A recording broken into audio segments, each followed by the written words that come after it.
ছাদের থিকনেস কি ঠিক হয়েছে কিনা ঢালাইয়ের সময়, নাকি কম হয়েছে নাকি বেশি হচ্ছে, এবং কি ছাদের স্লোপিং বরাবর আছে কিনা, এগুলো আপনি কিভাবে বুঝবেন?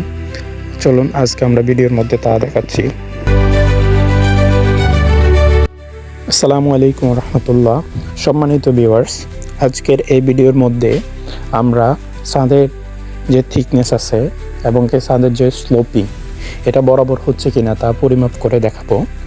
এখানে আমরা যখন ছাদ ঢালাই করব তখন আমাদেরকে লক্ষ্য রাখতে হবে যে আমাদের ছাদের যে থিকনেস আছে, ঢালাইয়ের যে থিকনেস দেওয়া হয়েছে ড্রয়িংয়ের মধ্যে, সেই অনুযায়ী কি আমাদের কাস্টিং হচ্ছে কিনা, ঢালাইটা বরাবর হচ্ছে কিনা।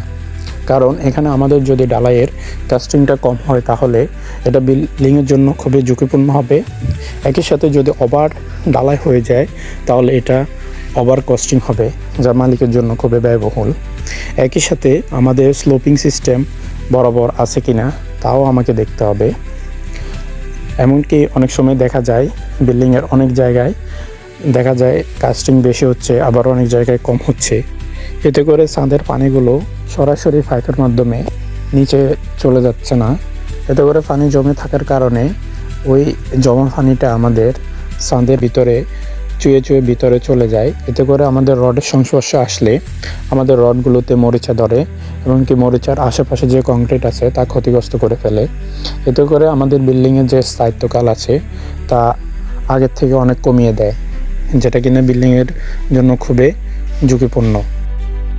আশা করি আপনারা এই ভিডিওর মধ্যে কিছুটা হলেও বুঝতে পারছেন যে আমাদের ছাদ ঢালাইয়ের সময় ছাদের যে থিকনেস এবং স্লোপিং সিস্টেমটা কতটা গুরুত্বপূর্ণ। আমরা যখনই ছাদ ঢালাই করব তখন আমাদের এই বিষয়গুলো অবশ্যই মাথায় রাখতে হবে।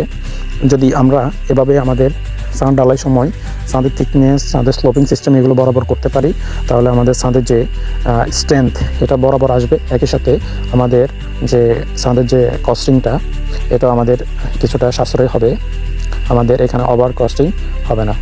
সবাইকে ধন্যবাদ ভিডিওটা দেখার জন্য। আসসালামু আলাইকুম রহমতুল্লাহ।